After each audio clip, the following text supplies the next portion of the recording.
The briefing room smelled like scorched circuitry and cold coffee, and Dr. Nara Voss was already counting. Not the people in the room, she knew them. Commander Toreth, a Havari whose chitinous facial plates shifted between rust and copper when he was angry, which was most of the time. Dr. Yeneth, the station's Kelvari quantum theorist, whose translucent fingers twitched against the table in patterns that corresponded to mathematical proofs only she could follow. Specialist Drain, a Torvathi structural engineer built like a cabinet and twice as stoic. And Lieutenant Masick, a young Drenari communications officer whose scaled hide cycled through 3 shades of gray every time someone said the word anomaly, which had been said 14 times in the last 6 minutes. Nara was counting the tally marks on her pencil. 347. Each one carved into the wood with the tip of a thumbnail, pressed into the yellow paint in a line so tight the marks overlapped at the eraser end, where she had started. The pencil was 4 inches long now. It had been 7.5 when she requisitioned it from the supply cabinet on the morning of what she still thought of as day 1, though that designation had lost most of its meaning somewhere around day 90. The temporal displacement field is expanding, Toreth said. His facial plates clicked from rust to a deep, angry copper. Dr. Yeneth's latest readings show a 12% increase in the recursion radius since whenever we are calling the last baseline. Yesterday, Masick offered. There is no yesterday, Nara said, not looking up from the pencil. She was pressing a new mark into the wood with her thumbnail, just below the ferrule where the metal met the paint. 348. There is today. There has only ever been today. The sun came up at 6:14 station time. The briefing started at 7:30. Commander Toreth opened with the phrase, "The temporal displacement field is expanding," which he has opened with for the last 347 iterations of this morning, and Specialist Drain is about to ask whether the structural supports on level 4 can handle the torsional stress of another reset. Drain's mouth opened, closed, his gray eyes, small and deep-set in a face that looked like it had been carved from basalt, moved from Nara to the pencil and back. "Can they?" he asked, because he always asked. "Yes, they can handle 612 more resets before the microfractures in the eastern truss begin to propagate. I calculated that on day 209. The answer has not changed." The room was quiet. Nara could feel their attention, the way she felt the displacement field itself, a pressure behind the temples, a faint wrongness in the weight of the air, as though gravity were holding its breath. "Dr. Voss." Toreth's voice had the careful modulation of a commander who was trying very hard not to ask a question he didn't want answered. "How many times have we had this briefing?" 348. She held up the pencil, including this one. Nobody moved. The displacement field hummed beneath the floor, a subsonic vibration that Nara's instruments measured at 0.7 hertz, too low to hear, too persistent to ignore. It was the sound of a knot in spacetime tightening, a region of local causality folding back on itself like a page turned to reread the same paragraph. The Velanth research station sat inside that fold. Everyone on it lived the same 22 hours, 14 minutes, and 6 seconds on an infinite loop, and none of them knew it except Nara Voss, because Nara Voss was a temporal physicist, and temporal physicists were the universe's cruelest joke. People who understood time well enough to notice when it broke, but not well enough to fix it. "Not yet. I don't remember any previous briefings," Yeneth said. Her translucent fingers had stopped twitching. In Kelvari body language, that meant she was either perfectly calm or profoundly disturbed. Nara had learned the difference around day 40. None of us do. "You're telling us that we've lived this day 347 times before, and every time we reach the end, we start over with no memory of the previous iteration." "Correct. But you remember." "Also correct." "Why?" Nara turned the pencil between her fingers. The motion was automatic now, a habit worn into muscle memory by 348 mornings of holding the same 4 inches of wood, while she explained the same thing to the same people who would forget it by the time the loop reset at 4:28 the following non-morning. Because I was at the epicenter when the field activated.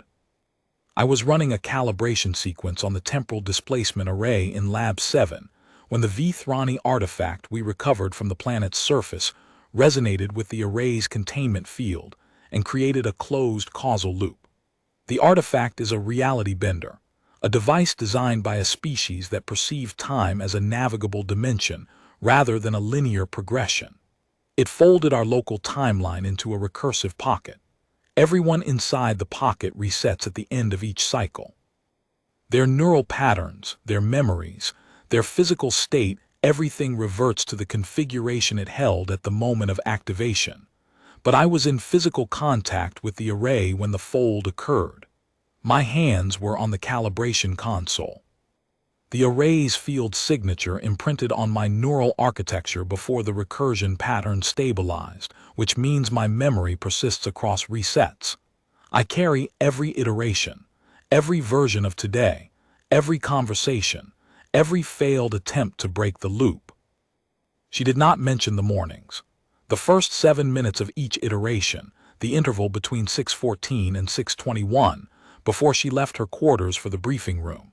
She had spent those 7 minutes the same way every day for 348 iterations, sitting on the edge of her bunk, pencil in hand, thumbnail finding the next available patch of wood, pressing the new mark, feeling the graphite-smooth surface of the pencil under her fingers, the grain of the wood, the tiny ridge where the previous mark ended and the new one began. 7 minutes of sitting with the physical evidence that time had passed even though the universe disagreed. 7 minutes of choosing, consciously and deliberately, to continue. The marks were not a count. They were a vote. 348 votes for persistence, cast in wood and thumbnail pressure, each one an election held in a room of one. She did not say, every death. There had been 11 of those, all her own, 3 from electrical discharge while attempting to overload the array. 2 from structural collapse when she had pushed the containment field past its tolerances. 1 from explosive decompression when she had tried to sever the station's power grid from the outside. 1 from simple exhaustion on day 81, when she had worked for 19 straight hours recalculating the resonance equations and her heart had stuttered and stopped, and she had woken up at 6:14 in her bunk with the pencil on the nightstand, and the tally at 81, and the taste of her own death still metallic on her tongue. 4 more after that, each one a different approach, each one a lesson she would have preferred to learn without dying first. The worst had been day 137. She had attempted to physically remove the artifact from the array's suspension field, reasoning that separating the source from the amplifier might collapse the fold.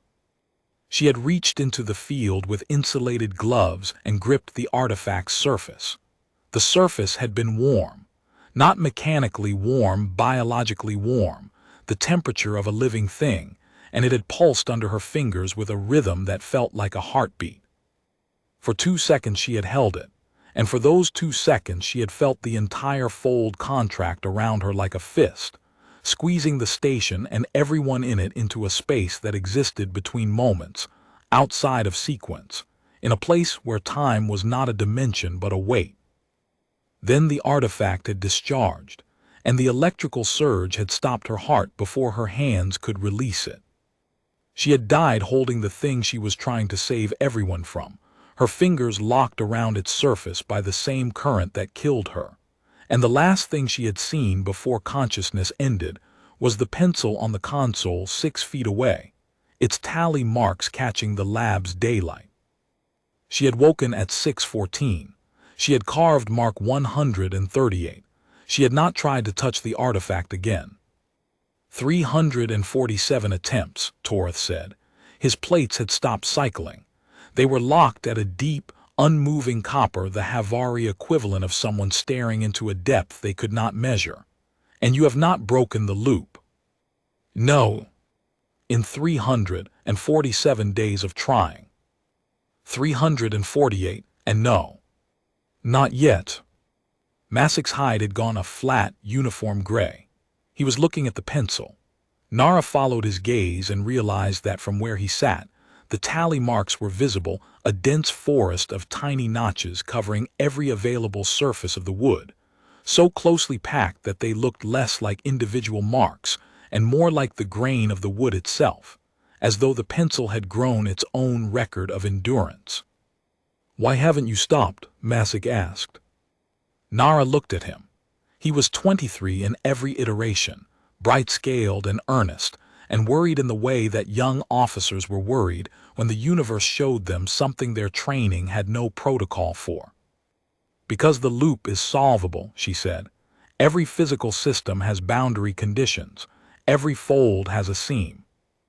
I have not found it yet, but I have eliminated 347 configurations that are not the seam, and each elimination narrows the field. That is how physics works.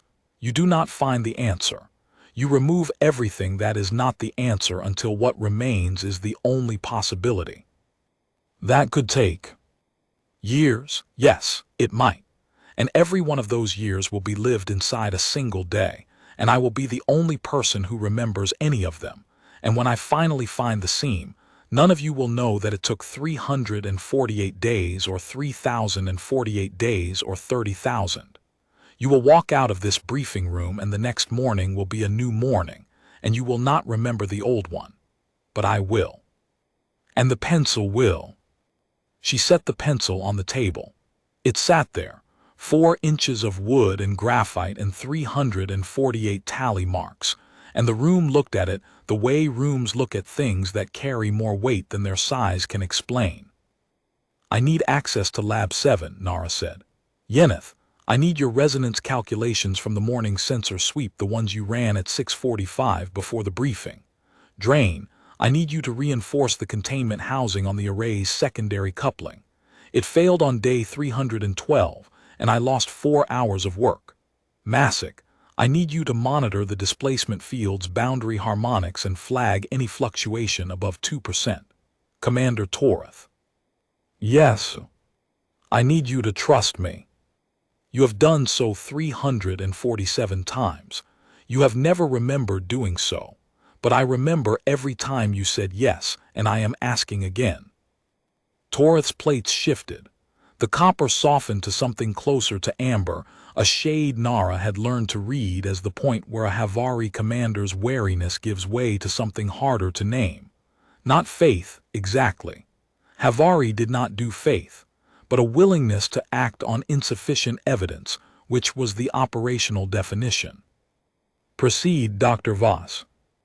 Nara took the pencil off the table and slid it behind her ear. The corridor between the briefing room and Lab 7 was 41 meters long.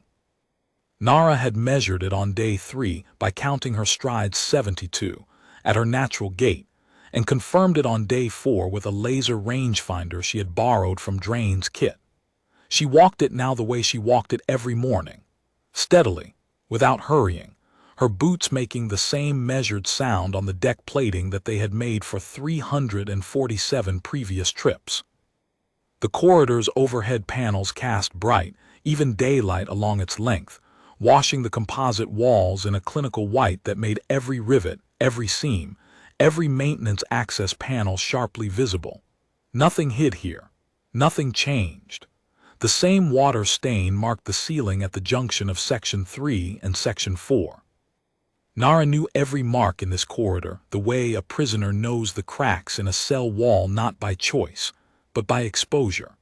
The corridor was a sentence she had memorized without intending to, a paragraph of unchanging architecture that her brain recited automatically while the rest of her mind worked on the equations. Today the equations were different. Not in their form, the mathematical structure had been stable for 47 iterations, but in their precision. The last variable had locked into place on day 341, when Nara had realized that the fold's topology contained a symmetry she had been modeling as noise. It was not noise. It was a signature. The Vithrani who had built the artifact had folded time the way a calligrapher folds ink into a character, with intention, with structure, with a grammar that could be read if you looked at it from the right angle. Nara had spent 300 iterations looking at it from the wrong angle. The last 47 had been spent reorienting. She reached Lab 7's door, placed her palm on the access panel, and felt the displacement field's vibration through the metal. Stronger today. The fold was breathing deeper, its 47 iteration respiration approaching the exhalation phase. She could feel it in the density of the air, in the subtle wrongness of the light's color temperature, in the way the deck plating's vibration carried a harmonic that had not been present in the previous iteration. The door opened, the array waited. Lab 7 was a hemisphere of reinforced composite and crystal lattice shielding, built into the station's lower decks where the structural mass was greatest. The temporal displacement array dominated the center of the space, a column of nested rings, each 1 meter in diameter, suspended in a magnetic cradle that kept them aligned to within a fraction of a wavelength. The rings were made of velenite crystal, a material that existed in a state of permanent quantum superposition and responded to temporal field fluctuations the way a tuning fork responded to sound. At their center, cradled in a suspension field that Nara had calibrated herself on day 1, sat the Vithrani artifact. It was the size of a closed fist, smooth, dark, and dense, with a surface that reflected light at angles that did not correspond to the geometry of the object itself. Looking at it was like looking at a hole in the shape of a stone, a place where the rules were different, where cause and effect negotiated rather than obeyed. Nara had studied it for 348 days. She knew its mass to 14 decimal places. She knew the frequency of its resonance field, the topology of its temporal fold, the exact moment in each cycle when its output peaked and the seam of the loop was thinnest. She knew all of this because she had earned the knowledge the only way physics permitted, through repetition, through failure, through the accumulation of data points that no single experiment could have provided. She set the pencil on the console graphite tip pointing toward the artifact. She did this every morning. It was not superstition. It was orientation. The pencil pointed at the problem. The tally marks pointed at the work. And Nara pointed herself at both and began. She remembered day 14 clearly, her first real attempt. She had understood the basics by then: the loop's duration, the reset mechanism, the fact that her memory persisted, and she had decided that brute force was the answer. Overload the array. Push more energy through the displacement field than the artifact could absorb. The physics was simple, the execution straightforward. The array had exploded. Not dramatically, the containment field had absorbed most of the blast, but a shard of velenite crystal had punched through her left forearm and lodged against the bone. She had bled on the floor of Lab 7 for 11 minutes before the pain drove her unconscious, and she had woken up at 6:14 with no wound, no scar, no physical evidence that anything had happened, and a tally of 15 to carve into the pencil. The pain, though, she remembered. The body forgot. The mind did not. Day 14 had taught her that the artifact could not be overwhelmed. It fed on the energy of the fold itself. Throwing energy at it was like throwing water at a sponge. Day 50 had been more sophisticated. She had spent 36 iterations studying the displacement field's architecture, mapping its topology, identifying the points where the recursive pattern was thinnest. She had found what she called the seam, a 41-second window where the loop's beginning met its end, and the causal gradient dropped below the threshold needed to sustain recursion. She had calculated a resonance frequency, tuned the array to match, and fired a disruption pulse directly into the seam. Off by 12 hertz. The fold had absorbed the pulse without shuddering. Nara had stood in Lab 7 and stared at the inert console displays and felt something she had not allowed herself to feel since day 1. Doubt. Not doubt in the physics. Doubt in herself. 12 hertz was not a near miss. It was a different zip code. She had been guessing, not calculating, and the fold had not even noticed. She had carved the 50th mark into the pencil that night and spent 4 hours staring at the ceiling of her quarters, counting the rivets in the structural beam above her bunk. There were 47. She had counted them 49 times. On the 50th night, she stopped counting rivets and started counting variables, and by morning she had a new approach. The new approach was patience. Not passive patience, not the patience of waiting for something to happen. Active patience. Between day 51 and day 79, Nara did not fire a single disruption pulse. She observed. She measured the fold's field strength at 4-minute intervals for 28 consecutive iterations, mapping the seam's position as it drifted through the recursion cycle. She filled datapad after datapad with measurements that would be erased at reset. So she developed a shorthand notation dense enough to transcribe the critical values onto the back of her hand, with the pencil's graphite before each night ended, then copy them to fresh datapads the following morning before the ink faded. The method was absurd. It was also the only method available to someone whose instruments forgot their readings at 4:28 every non-morning. Day 81 had been the first time she died from something other than the array. She had worked for 19 straight hours without eating, without sleeping, without pausing for anything except the mechanical act of pressing her thumbnail into the pencil to mark the morning. The resonance equations had consumed her. She had felt the answer getting closer, felt the fold's frequency revealing itself through the data like a shape emerging from fog, and she had pushed. Her body had disagreed. The cardiac arrest had been quiet as stumble, a hand pressed flat against the console, a sliding descent to the floor while the equation scrolled on the display above her. The pencil had rolled off the console and come to rest against her open palm. She had died holding it. She had woken at 6:14 holding nothing. Day 81 had taught her that persistence without rest was not persistence. It was consumption. The fold could wait. She could not. Day 120 had been the first time the fold noticed. 4 hertz off a genuine near miss, close enough that the displacement field had hiccuped, the lights in Lab 7 had flickered, and Drain's reinforced containment housing had groaned with a stress that the Torvathi had not designed it to absorb. For 3 seconds, the fold had trembled. The artifact's surface had rippled. Nara had felt a crack in the air, a brief thinning of the pressure behind her temples, as though a door had opened 1 inch and let a draft of real-time flow through before slamming shut again. The loop had reset. Nara had woken at 6:14 and carved mark 121 with hands that shook, because now she knew 2 things. The fold could be cracked, and cracking it was going to take more than physics. It was going to take the kind of iterative patience that no species in the galaxy considered a virtue, because patience at this scale was not a personality trait.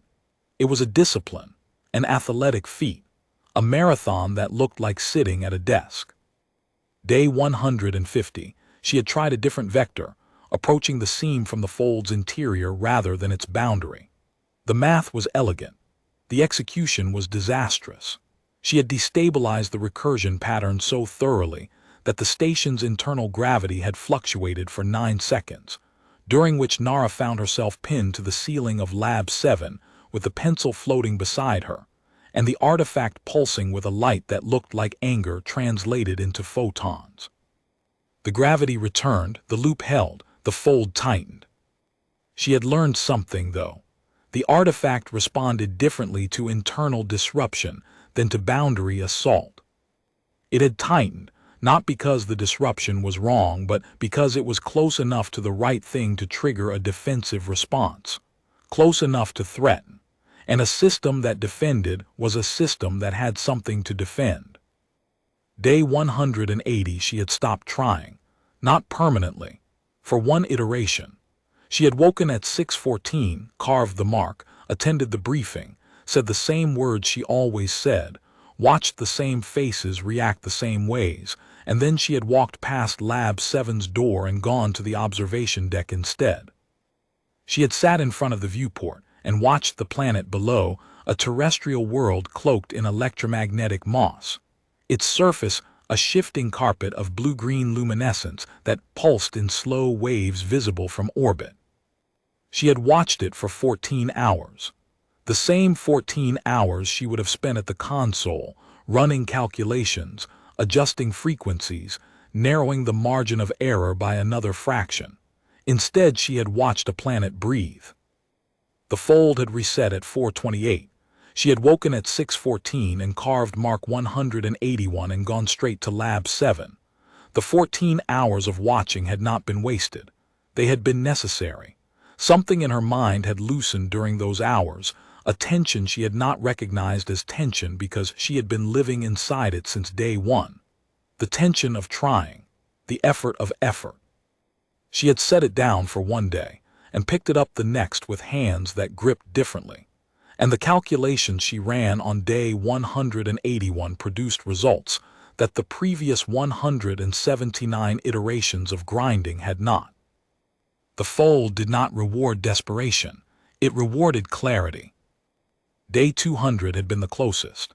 She had refined the resonance frequency to within 0.2 hertz, spent 40 iterations mapping the artifact's adaptive behavior, and timed the pulse to the seam's minimum coherence with a precision that would have made her doctoral advisor weep with envy.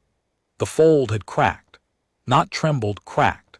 An actual fissure in the recursive pattern, visible on Yeneth's instruments as a discontinuity in the temporal field gradient. Through the crack, Nara had heard sounds from outside the loop. Station alarms, voices, the banal operational noise of a universe where seconds followed seconds in the proper order. Real time. Linear time.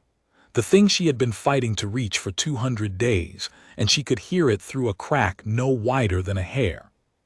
For 11 seconds, the crack held.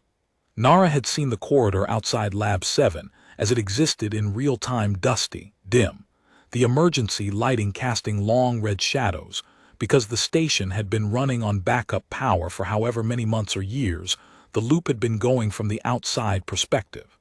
She had seen a maintenance drone frozen mid-corridor, its status light blinking an error code she did not have time to read. She had felt the weight of linear time settle onto her shoulders, like a coat she had forgotten she owned. Then the artifact had pulsed, and the crack had sealed, and she was back in her bunk at 6:14, and the taste of almost was worse than the taste of failure, because failure was abstract and almost was specific, and specific things carried weight. Day 219.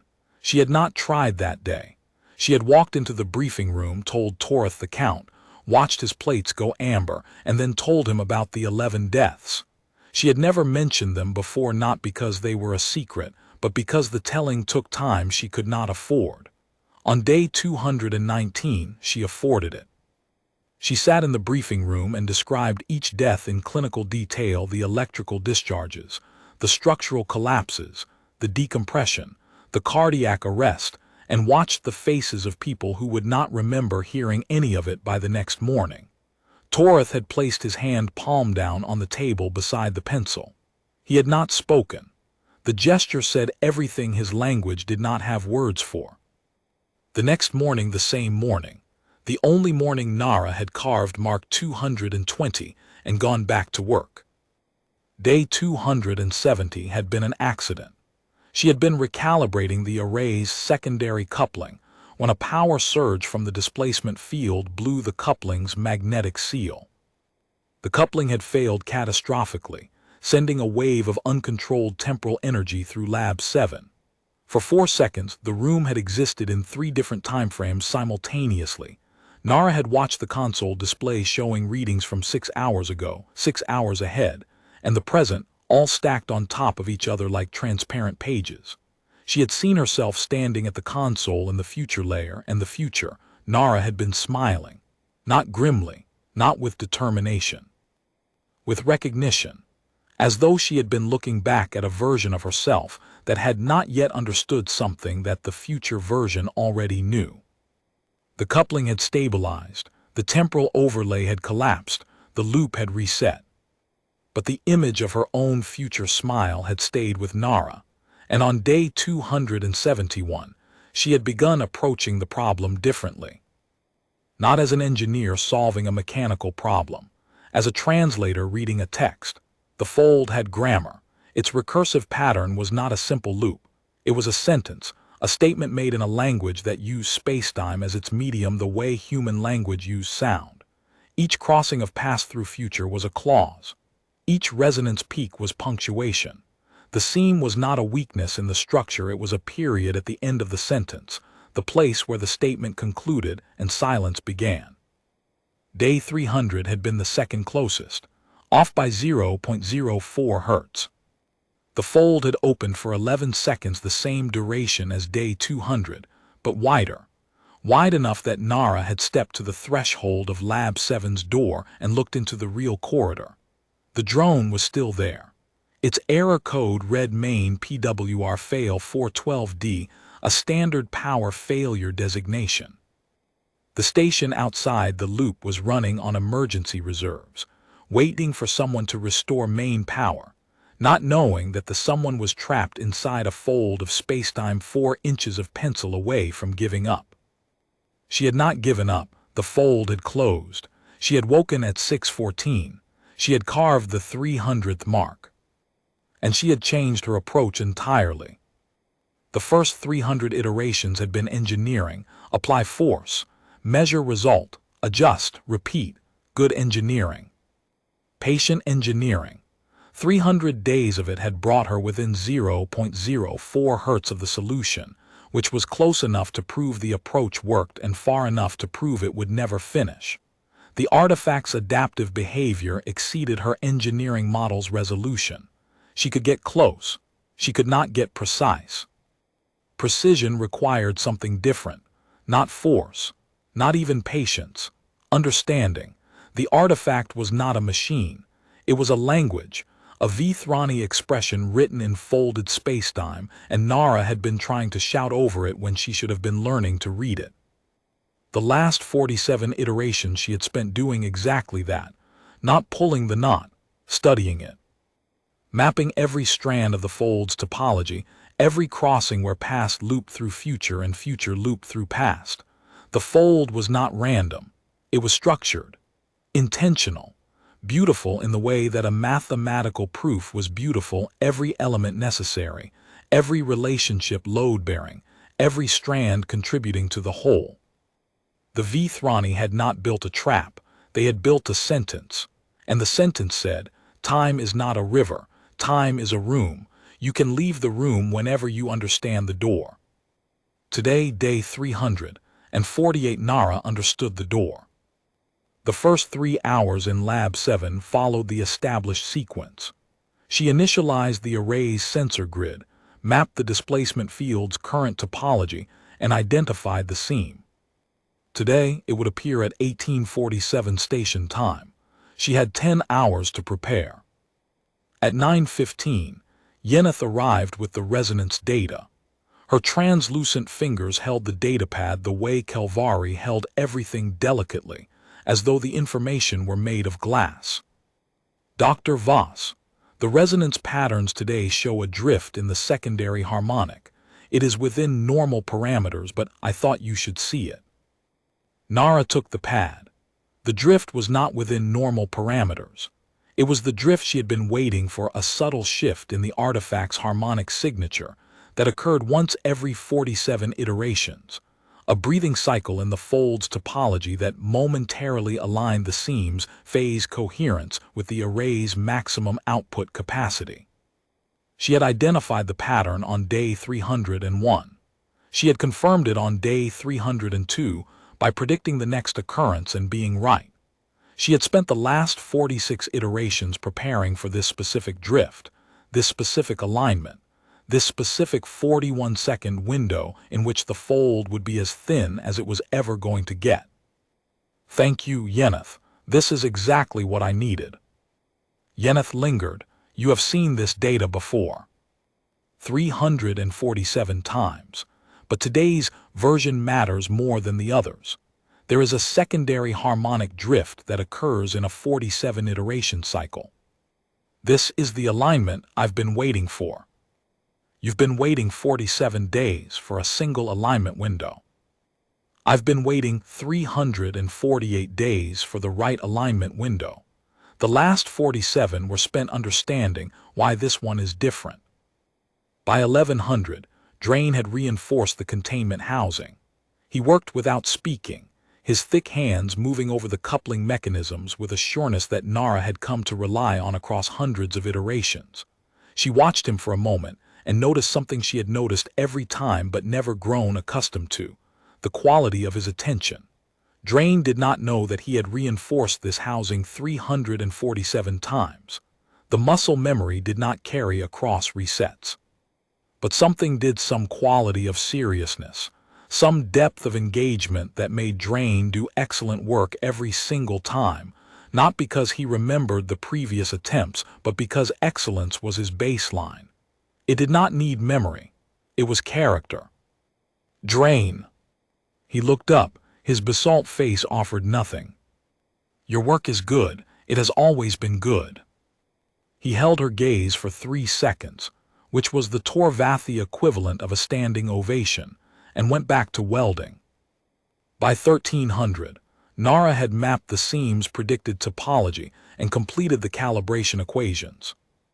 The pulse frequency she needed was 14.2917 hertz, a number derived not from engineering models but from the fold's own topology, from the Vithrani language of recursive geometry that she had spent 47 iterations learning to read.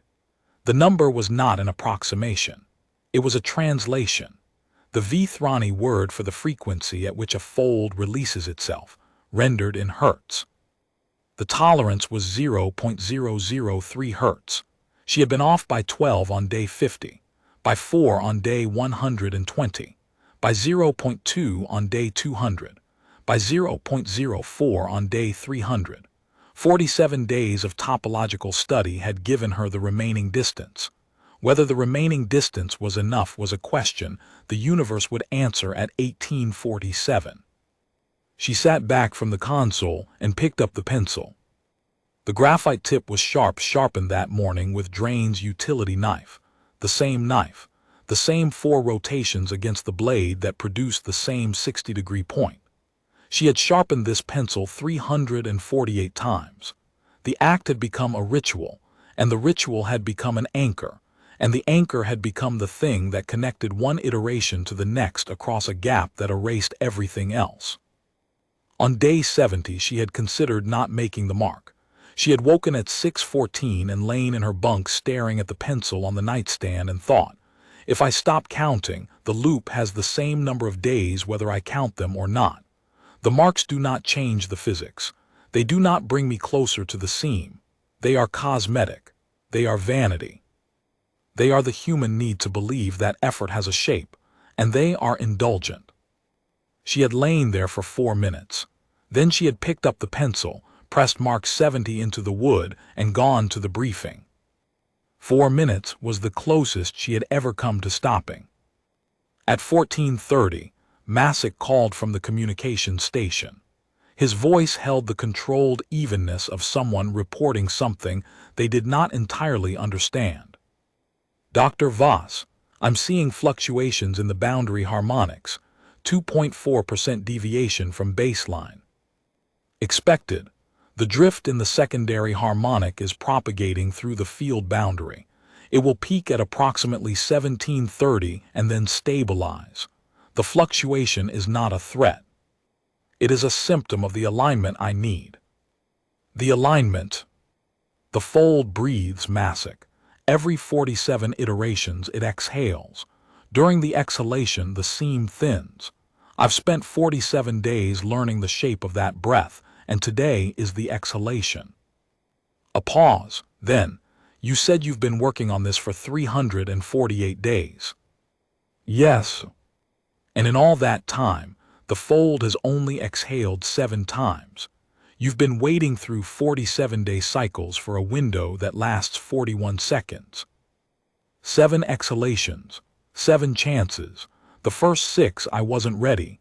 I didn't understand the fold's language well enough to predict the precise frequency. Today I understand it. How can you be sure? Nara looked at the pencil on the console. Because I've made 347 marks on this pencil, and each one taught me something. The first 100 taught me the fold's architecture. The second 100 taught me its behavior. The third 100 taught me its language. And the last 47 taught me what it's trying to say. What is it trying to say? That time is not a prison. It is a door, and the door opens from the inside.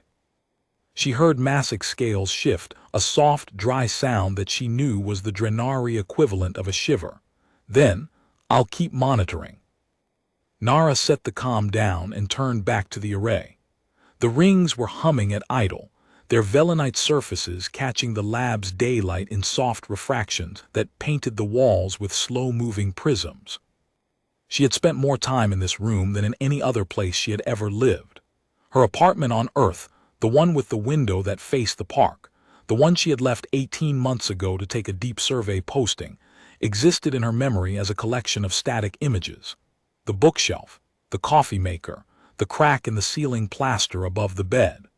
Lab 7 existed in her memory as a living thing, every surface mapped by 348 days of contact.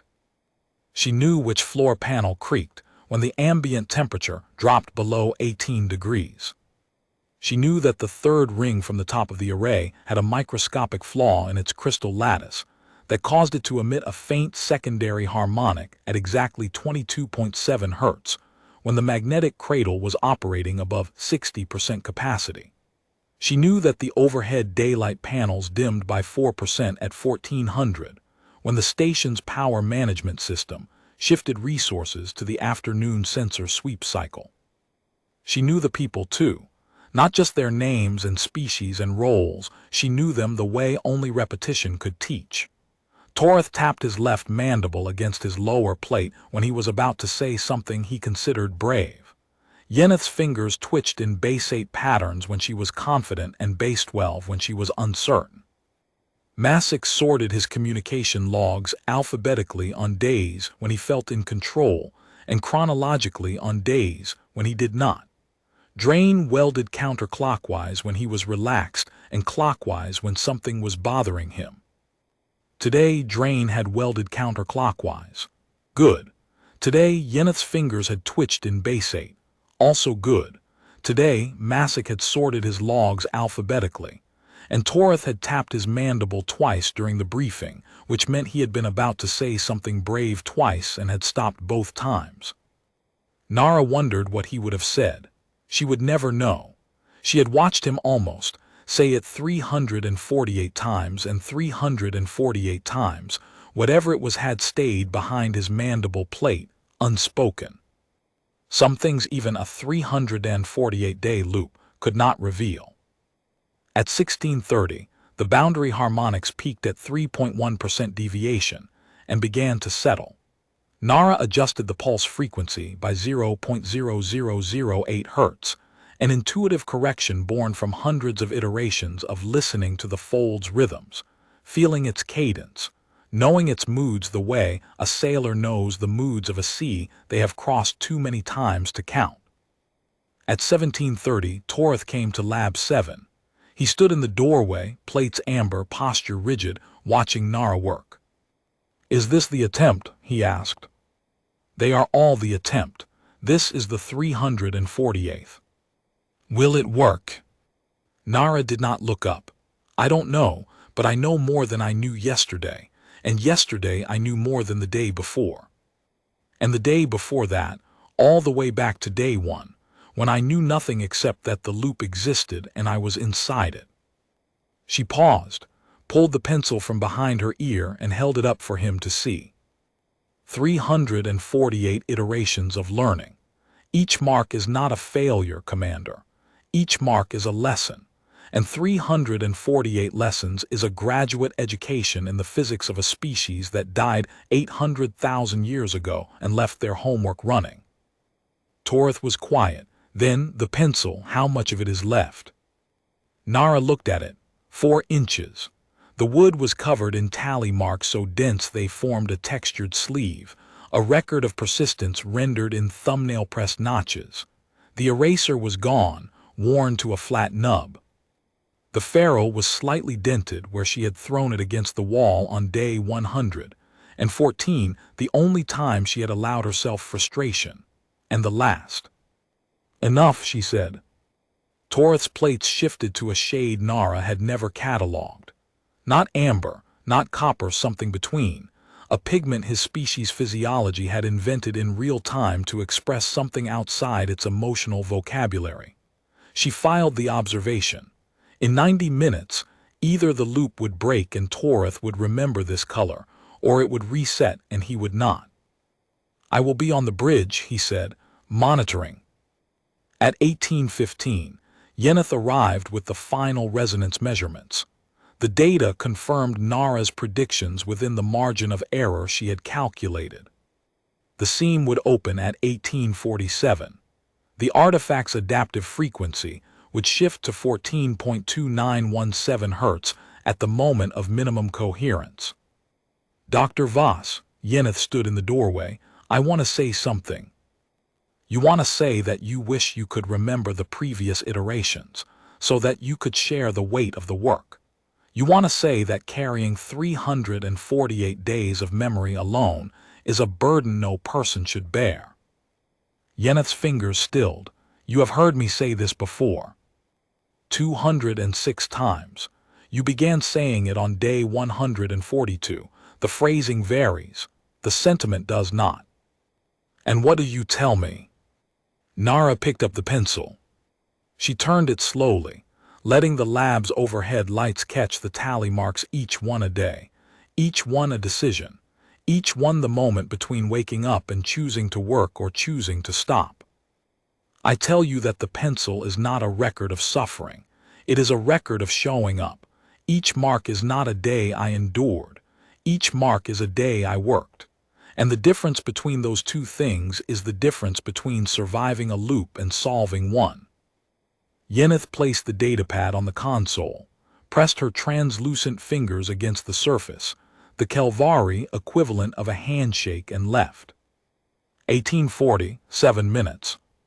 Nara stood at the console, her hands flat on the surface, feeling the vibration of the array through her palms. The rings were spinning in their magnetic cradle, their velonite crystal surfaces catching the lab's daylight and scattering it in prismatic arcs across the walls. The artifact sat at their center, dark and patient and 800,000 years old, its surface reflecting the ghost of a civilization that had folded time and never come back to unfold it. She picked up the pencil, held it in her right hand. Her thumb found the most recent tally mark, 348, pressed into the wood that morning, the freshest notch on the oldest record in the room. 1841, 6 minutes. On the comm, Masick reported, boundary harmonics holding at 1.8% deviation, stable. His voice was steady. He did not know what was coming. He would not remember it if it failed. She envied him that. She envied all of them that, the clean slate of reset, the mercy of forgetting, the fact that failure for them lasted 22 hours and 14 minutes and 6 seconds and then dissolved. Failure for Nara accumulated. It stacked. It lived in her memory the way the tally marks lived on the pencil, carved deep and permanent, and carrying the weight of every iteration that had not been enough. This one had to be enough. 1842, 5 minutes. The array's rings began their acceleration sequence. Each ring spun at a different rate, the innermost rotating fastest, the outermost slowest, creating a gradient of angular momentum that generated the displacement pulse. The velonite crystal sang as it moved, a high, thin sound at the edge of hearing, like a glass being circled by a wet finger in a room where the air itself was vibrating. Nara had heard this sound hundreds of times. Today it sounded different. Today it sounded like an answer. 1843, 4 minutes. The displacement field's hum changed pitch. Nara felt it in her teeth, in the bones of her hands, in the place behind her temples where the loop lived. The field was approaching minimum coherence. The fold was exhaling. The strands were loosening. The way a knot loosens when you find the right strand and pull not with force, but with understanding. 1845, 2 minutes. She activated the pulse generator. The array responded, its rings aligning to 14.2917 hertz. The artifact's surface flickered not visually, but spatially. Its angles shifted, its reflections bent, and for a fraction of a second, Nara saw something on its surface she had never seen before in 348 days of staring at it. A straight line. A single straight line on an object that had never contained one, because straight lines did not exist in folded spacetime, and the presence of one meant the fold was already opening. 1847. Nara pressed the activation key. For 1/10 of a second, nothing happened. The console displays held steady. The array's hum did not change. The artifact sat in its cradle, dark and indifferent, and Nara felt the familiar drop in her stomach that preceded every failed attempt, the instant between pressing the key and knowing the result, the gap between hope and evidence, the smallest and worst moment in any experiment. Then the pulse reached the seam. The displacement field did not shudder. It rang, a clear, crystalline tone that filled Lab 7 like a bell struck at its fundamental frequency, a sound so pure that it bypassed the ears and went directly into the bones.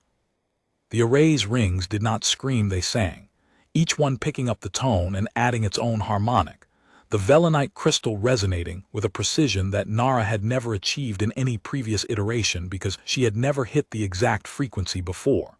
She had been close. She had been almost. She had been 0.04 hertz from this, and 0.04 hertz was the difference between a bell and a clatter, between resonance and noise, between a lock turning and a key scraping. This was the lock turning. The artifact's surface went flat. Not dark, not bright, flat. A surface with no angles, no reflections, no depth. A surface that was, for the first time in 800,000 years, just a surface. The straight line she had glimpsed moments earlier expanded, became a plane, became a geometry that the word surface could actually describe without lying. The thing that had bent light and folded time was, for the span of a held breath, just a stone. The fold opened. Nara felt it the way you feel a held breath release, a vast, silent exhalation that moved through the station's superstructure and through the folded causality that had held them prisoner for 348 repetitions of a single day. Time, which had been turning in a circle, straightened. The circle became a line. The line pointed forward. The lights in Lab 7 flickered and changed, not the bright, unchanging illumination of the loop's frozen noon, but the slightly dimmer, slightly warmer light of an actual evening, of a sun that had actually moved across an actual sky. Real light, moving light, light that meant time was passing and would not circle back. Alarms sounded. Not the loop's phantom alarms, but real ones, the station's actual systems waking to the fact that time had passed, that power reserves were depleted, that maintenance schedules were overdue by however long the loop had been running from the outside perspective.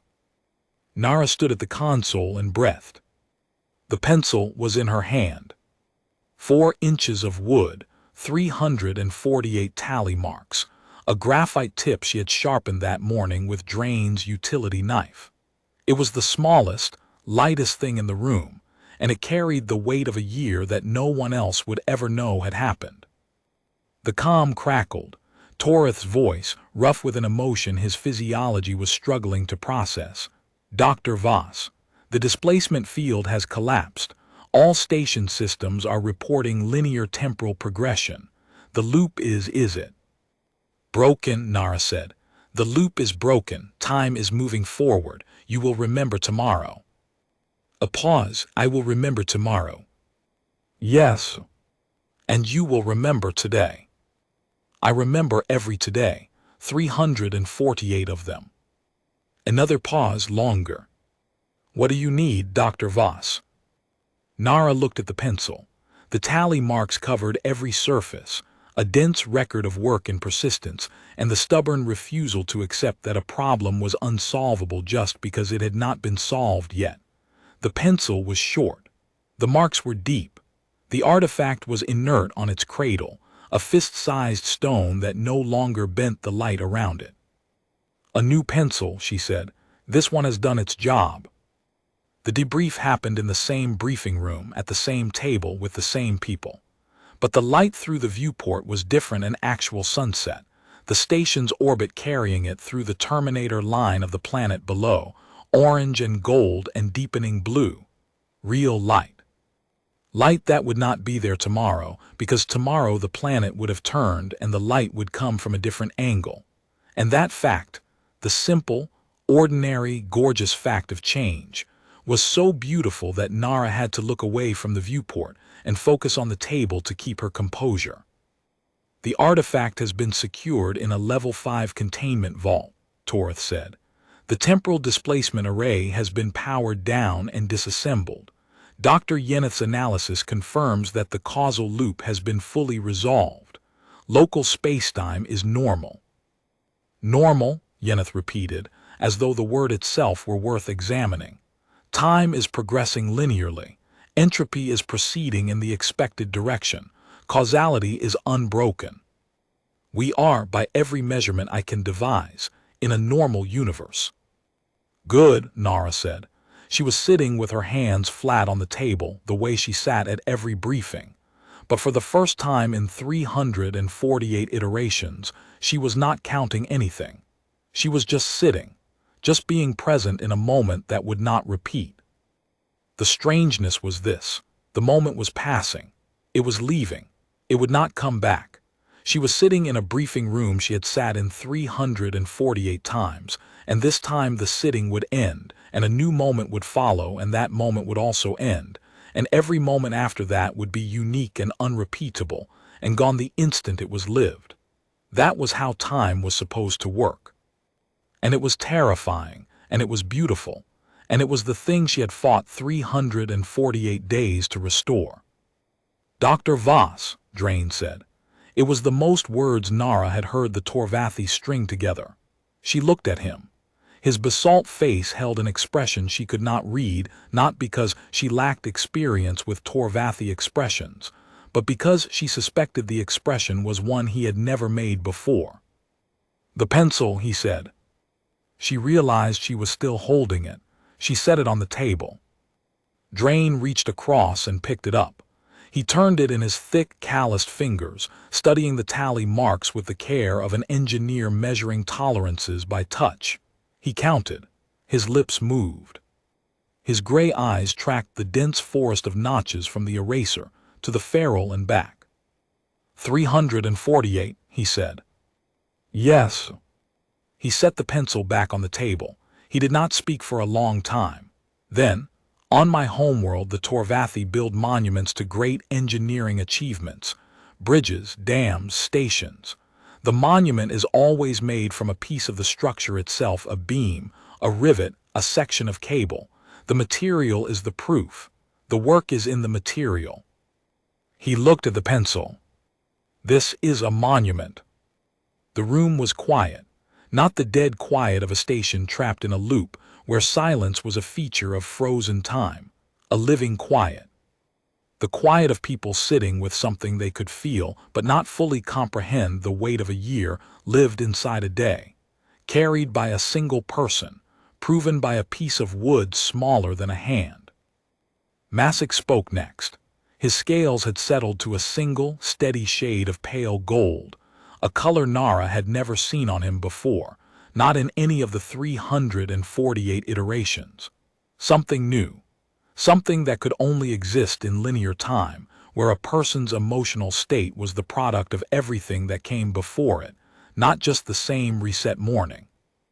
"Dr. Voss, 347 of those mornings, you told us what was happening and we forgot. You explained the loop, you asked for our help, you worked through the day, and then everything reset and we had no memory of any of it. You carried the work alone." "I carried the memory alone," Nara corrected. "The work was never alone.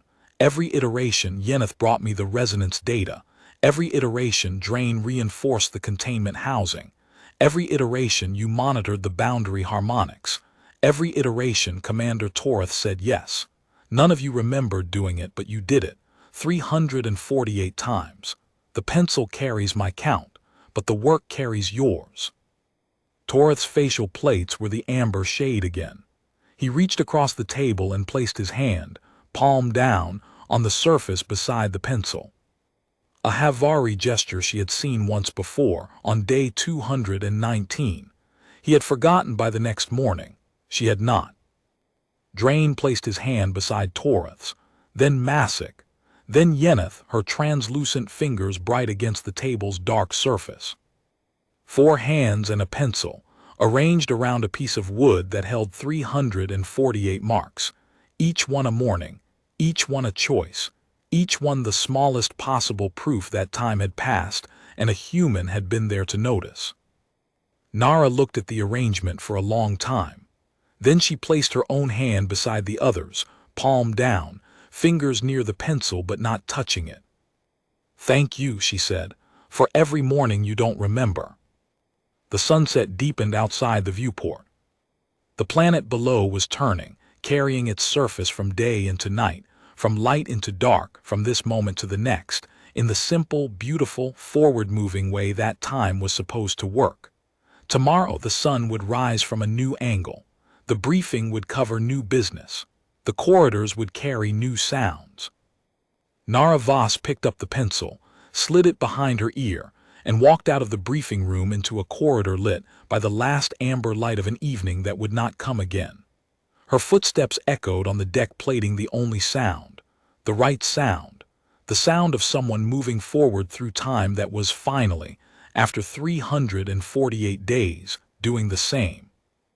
3 weeks later, Drain found the pencil in a display case in Lab 7. Nara had placed it there on a mount made from a piece of the array's containment, housing velonite crystal, polished, catching the lab's daylight in the same prismatic scatters the array had cast during its operation. Beneath the pencil, a small placard in Nara's handwriting. Iteration count 348. Elapsed 322 days 9 hours. Operator Dr. Nara Voss, temporal physicist, Earth. Method, persistence. And below, in smaller letters, for everyone who showed up every morning and never knew it. Drain stood in front of the case for a long time. The lab's daylight panels cast a bright, even glow across the pencil's surface, illuminating every tally mark, each one a day, each one a decision, each one the difference between solving a problem and surrendering to it. The marks were too many to count at a glance. They looked less like a record and more like a texture, as though persistence had a physical structure, and it looked exactly like this. Small, dense, accumulated, patient. He did not touch the case. He read the placard twice. Then he went back to his workbench and welded the same joint he had welded 348 times without knowing it, and for the first time the weld felt different. Not better, not worse.